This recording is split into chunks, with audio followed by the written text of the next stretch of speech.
तो इसको रन करके देखते हैं हम।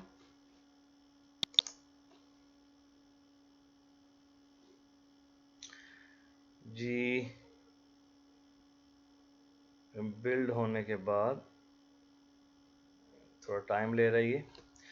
तो ये रन हो गया जी। ये जैसे रन होगा तो ये देखें हमारे पास ये वैल्यू जो है वो ये पहली स्टेटमेंट चली, वेरिएबल डिक्लेयर हो गया, और स्कैन एफ फंक्शन जैसे ही चला तो वो हमसे एक नंबर रिक्वायर कर रहा है इंटीजर टाइप का, क्योंकि हमने ए जो है वो इंटीजर लिया है और परसेंटेज डी जो है ये भी फॉर्मेट स्पेसिफायर हमें बता रहा है कि हमने जो इनपुट करनी है वैल्यू वो इंटीजर होनी चाहिए। तो मैं जैसे ही 12 एंटर करूंगा, 12 मैंने लिखा, जैसे ही मैं एंटर प्रेस करूंगा तो ये स्कैन एफ फंक्शन का काम खत्म हो जाएगा, उससे अगली स्टेटमेंट एग्जीक्यूट होगी। और स्टेटमेंट में मैंने क्या लिखा हुआ है, सिंपल जो 12 एंटर किया है वही दोबारा एक वो प्रिंट भी हो जाएगा, value of A is a, तो वो वैल्यू भी प्रिंट हो जाएगी। जैसे मैं एंटर करूंगा क्या प्रिंट होगा, वैल्यू ऑफ ए इज 12।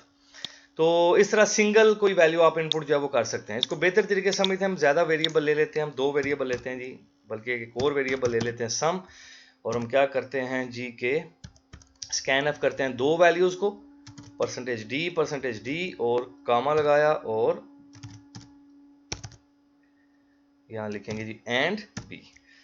तो अब की बार 2%d मतलब 2 वेरिएबल्स में वैल्यू मैं इनपुट करने जा रहा हूं, तो इसका मतलब है मैं 2 वेरिएबल भी मेंशन करूंगा। पहला %d जो वैल्यू एंटर करवाएगा वो ए में आएगी, जो दूसरा %d वैल्यू एंटर करवाएगा वो बी में आएगी। और यहां मैं नीचे जो है वो स्टेट में लिखता हूं सम की, sum is equal to a plus b, और प्रिंट टाइम में मैं यहां लिख देता हूं sum of a and b is %d, और यहां सम को रिजल्ट को डिस्प्ले कर देते हैं। तो अब जैसे मैं इसको चलाऊंगा, एग्जीक्यूट करूंगा, देखते हैं एग्जीक्यूट कैसे होता है। एग्जीक्यूट करते हैं इसको, टाइम ये ले रहा है थोड़ा सा, टाइम पता नहीं क्यों ले रहा है जी। तो मैं इसको थोड़ा विंडो इसकी छोटी कर देता हूं। अच्छा अब देखें, ये पहली स्टेटमेंट चली इंट ए कामा बी कामा, ये तो डिक्लेयर हो गए। उसके बाद जब स्कैन एफ चला तो कितने नंबर वो मुझसे मांग रहा है, 2। ये कर्सर जो ब्लिंक कर रहा है ये मुझसे रिक्वायर कर रहा है, ये स्कैन एफ फंक्शन इस वक्त एक्टिव है, ये चल रहा है, तो मैं एक नंबर एंटर करूंगा, फॉर एग्जांपल 12। उसके बाद स्पेस देके ये पहला जो 12 है ये किस में स्टोर हो गया, ए में स्टोर हो चुका है। अब मैं दूसरा नंबर एंटर करता हूं, फॉर एग्जांपल वो भी मैं 12 लिख देता हूं, ठीक है जी। तो 2 नंबर मैंने लिख दिए, पहला 12 पहले ए में चला गया, दूसरा 12 नंबर जो है वो बी में चला गया। उसके बाद जैसे ही मैं एंटर प्रेस करूंगा तो ये ए और बी जमा होकर सम में रिजल्ट आ जाएगा, और उसके बाद प्रिंट एफ स्टेटमेंट जो है वो ए और बी जितना भी जो भी सम में आया 24 आएगा तो वो उसको डिस्प्ले कर देगा। जैसे ही मैं एंटर प्रेस करूंगा तो हमारे पास आ गया sum of a and b is 24। तो इस तरह मल्टीपल जो है वो वेरिएबल्स में आप वैल्यू इनपुट भी कर सकते हैं। यहाँ फॉर एग्जाम्पल हमने वो भी ट्राई कर लेते हैं, जो हमने गेट सी एच और get c h e function पढ़ा है। एक वेरिएबल लेते हैं करेक्टर सी एच, और इस वेरिएबल में जो वैल्यू है वो हम किससे इनपुट करवाते हैं, इस वेरिएबल में वैल्यू हम गेट सी एच से इनपुट करवाते हैं। तो लिखेंगे c h is equal to get c h, और ये मैं ब्रैकेट क्लोज कर दी, और यहां मैं लिख देता हूं plus c h for example. तो अब देखते हैं कि ये कहानी जो है ये क्या बनी। जैसे ये प्रोग्राम एग्जीक्यूट होगा तो पहले ये फंक्शन एग्जीक्यूट जब होगा तो वो आपसे इनपुट मांगेगा, वो कर्सर ब्लिंक करेगा कंसोल के ऊपर, और आपने जो नंबर कीबोर्ड से कोई सिंबल या कोई कैरेक्टर एंटर करेंगे वो आपको नजर नहीं आएगा, विजिबल नहीं होगा। क्यों? क्योंकि आपने get c h function use किया है। अगर आप चाहते हैं वो नजर भी आए तो गेट सी एच ई आपको यूज करना पड़ेगा। तो फिल वक्त हम गेट सी एच यूज करते हैं। नंबर आपको नजर तो नहीं आएगा, वो सिंबल नजर तो नहीं आएगा, लेकिन वो स्टोर किस में हो जाएगा, सी एच में। फॉर एग्जाम्पल मैंने ए प्रेस किया कीबोर्ड से तो ए सी एच में स्टोर हो जाएगा। उसके बाद ये स्कैनर फंक्शन चलेगा बिल्कुल वैसे जैसे अभी हमने पहले चलाया, ये 2 नंबर हम एंटर करेंगे, 12 और 13 जो भी हमने नंबर एंटर किए। उसके बाद ये a प्लस बी होगा और प्लस सी एच भी होगा। तो आप सोच रहे होंगे कि ये तो करेक्टर है सी एच, ये तो ये करेक्टर में फॉर एग्जांपल मैंने a एंटर किया है तो a जमा कैसे होगा a और b के अंदर जो कि इंटीजर है। तो आपको याद होगा कि करेक्टर को भी आप जो है वो अर्थमेटिक ऑपरेशन इनके ऊपर परफॉर्म कर सकते हैं, करेक्टर वेरिएबल के ऊपर। क्यों? क्योंकि जब करेक्टर वेरिएबल अर्थमेटिक ऑपरेशन में इस्तेमाल करेंगे तो वहां ये कन्वर्ट हो जाएगा आस्की कोड के अंदर। तो अगर मैंने a एंटर करता हूं यहां तो यहाँ a का आस्की कोड आ जाएगा। तो इसको चला के जरा देखते हैं, फिर हमें आइडिया हो जाएगा।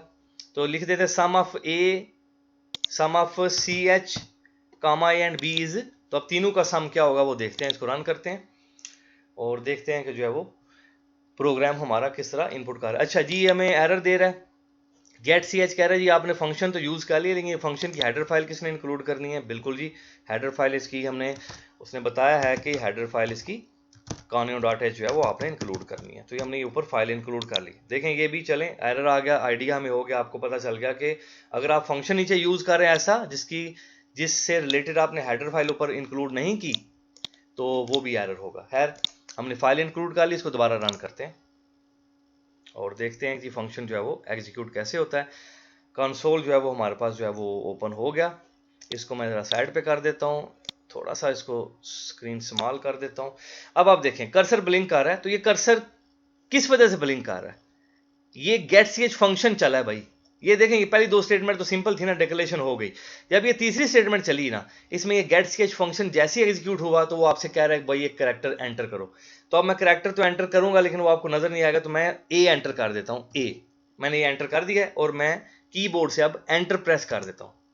ठीक है, जो मैंने ए एंटर किया है वो किस में स्टोर हो गया है? वो सी एच में स्टोर हो चुका है। उसके बाद स्कैनर फंक्शन अब चल रहा है। स्कैनर फंक्शन कह रहा है कि जी 2 नंबर एंटर करो, तो वो हम जैसे हमने पहले एंटर किए थे 12 स्पेस 12, वो मैंने एंटर कर दिए। ठीक हो गया। तो अब ये पहला 12 ए के अंदर, दूसरा 12 बी के अंदर चला गया और सी एच के अंदर भी ए जो है वो एंटर हो चुका है। तो अब देखें a plus b plus c h जमा होंगे तो रिजल्ट क्या आएगा?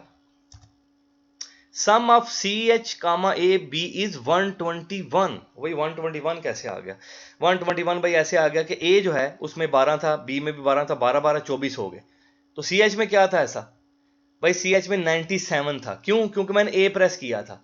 सी एच में क्या आया? ए का आस्की क्या है वो आप देख लेते हैं हम यहाँ। तो भाई ए का आस्की जो है, स्मॉल ए का, मैंने स्मॉल एंटर किया तो ये ए का आस्की 97 है। ये देखें, स्मॉल ए का आस्की डेसिमल 97 है। तो 97 प्लस जब हुआ हमारे पास 1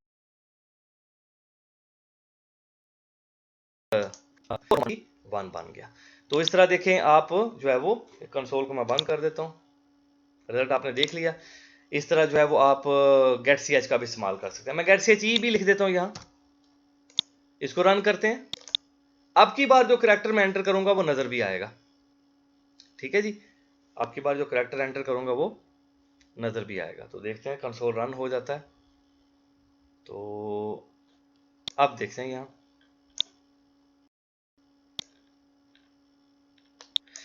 तो पहले हमने एंटर किया ए, देखें अब आपको ए नजर भी आया क्योंकि मैंने get c h e use किया। एंटर प्रेस किया 12 स्पेस 12 एंटर, वही रिजल्ट हमारे पास दोबारा आ गया, sum of c h a and b is 121 आ गया। इसको मैं बंद कर देता हूँ। ठीक है जी, ये कुछ विंडो ओपन है शायद इस वजह से स्लो हो रहा है, मैं इसको भी बंद कर देता हूँ। अच्छा, तो ये भी ट्राई हो गया। आप एंटर प्रेस करके भी वैल्यू एंटर कर सकते हैं। फॉर एग्जाम्पल मैं इसको दोबारा रन करता हूँ और देखते हैं कंसोल विंडो दोबारा हमारे सामने आती है। तो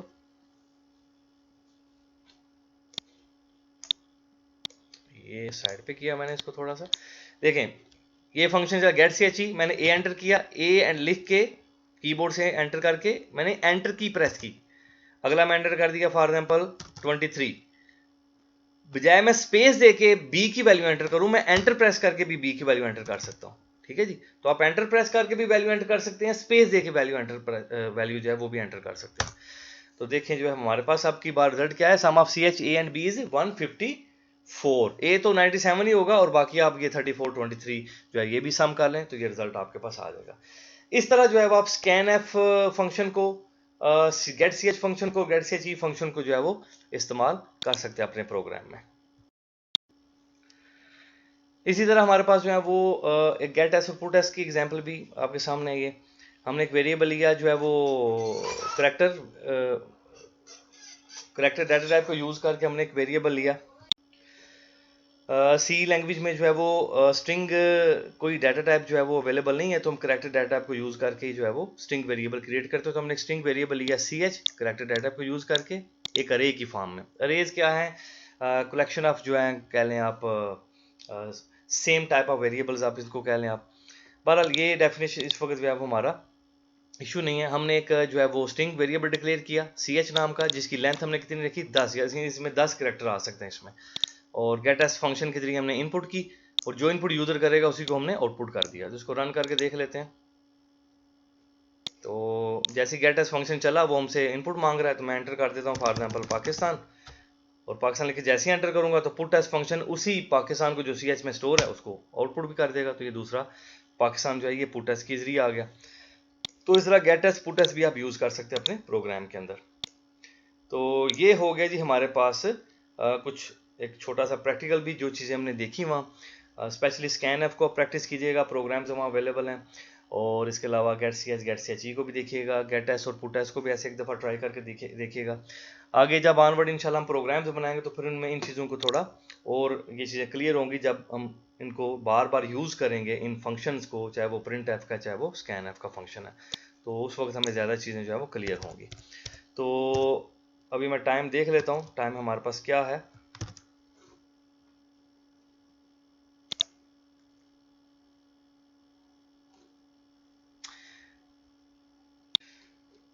जी टाइम थोड़ा सा हमारे पास बाकी है, तो हम क्या करते हैं एक प्रोग्राम जो है वो बनाते हैं, दो नंबर्स को जैसे हम सम करते हैं, लेकिन थोड़ा सा कह लें कि उसको यूज़र फ्रेंडली प्रोग्राम बनाते हैं ताकि यूज़र को भी पता चले कि ये प्रोग्राम कर क्या रहा है।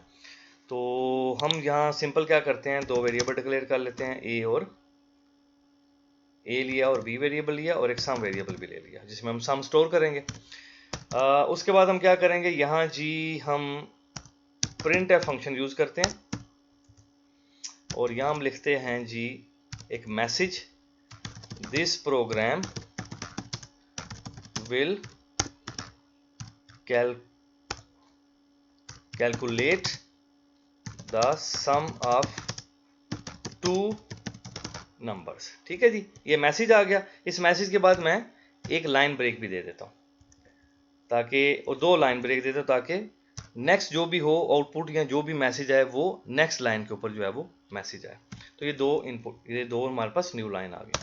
उसके बाद मैं मैसेज प्रिंट करता हूँ, दो नंबर हमने यूजर्स इनपुट करने हैं, एक ए में और एक बी में। तो पहले हम मैसेज भी डिस्प्ले करें कि भाई एंटर करो नंबर। लेकिन जब प्रोग्राम रन करते हैं तो ब्लैक कंसोल के ऊपर कर्सर ब्लिंक आ रहा है, तो उससे यूजर को क्या पता चलेगा मैंने क्या एंटर करना है। तो इसलिए हम अब इसको थोड़ा फ्रेंडली बनाते हैं, तो हम यहाँ लिखते हैं enter the value of first number, enter the value of first number, और ये मैंने सेमीकोलन लगा दिया। और साथ ही मैं अब क्या लिखूंगा, स्कैन एफ फंक्शन। तो इसमें पहला नंबर %d, और अब हम एक ही स्कैन एफ के अंदर जो है वो दोनों वेरिएबल इंपोर्ट नहीं करेंगे क्योंकि हमने हर एक के लिए मैसेज भी डिस्प्ले करना है। तो हम लिखेंगे जो है वो एंड ए।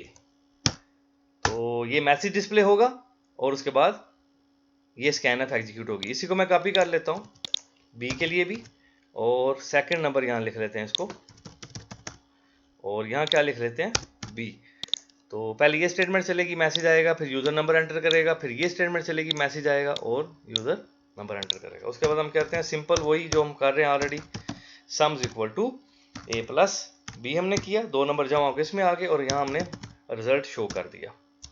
तो हमने लिखा the sum of two numbers is %d। तो रिजल्ट हमारा किसमें, सम में, तो सम को यहाँ डिस्प्ले कर देंगे हम सेमीकोलन। ये हो गया हमारे पास एक सिंपल सा प्रोग्राम। अब इसको रन करके देखते हैं कि हमें आइडिया हो कि इसमें कोई एरर वगैरह तो नहीं है। तो इसको हम रन करते हैं, देखते हैं क्या हमारे सामने आता है।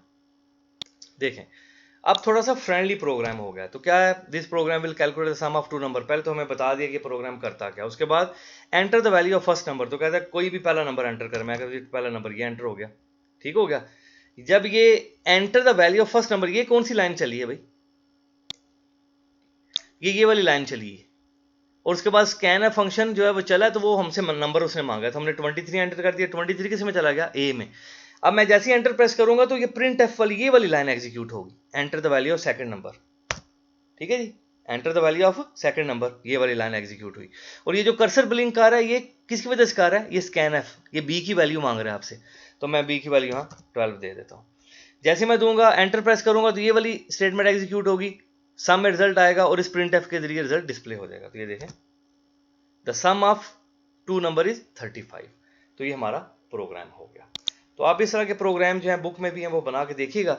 इस लेक्चर में कोई अगर क्वेश्चन है तो वो क्वेश्चन जो है वो आप चैट बॉक्स में लिख दें। चैप्टर हमारा ख़त्म हो चुका है इंशाल्लाह। पिछले चैप्टर का क्विज़ भी अभी है, वो भी इंशाल्लाह होना है हमारा, और इस चैप्टर का क्विज़ जो है वो भी होगा। शायद मैं दोनों चैप्टर में से कुछ चीज़ें मिक्स करूं। बहरहाल हमारा लास्ट चैप्टर जो है चैप्टर नंबर 4 वो रह गया, वो इंशाल्लाह स्टार्ट करेंगे एक क्विज़ के बाद। तो वो मैं पहले आपको इंशाल्लाह अनाउंस कर दूंगा। तो सवाल है तो नीचे लिख दिए। बहुत शुक्रिया आपका।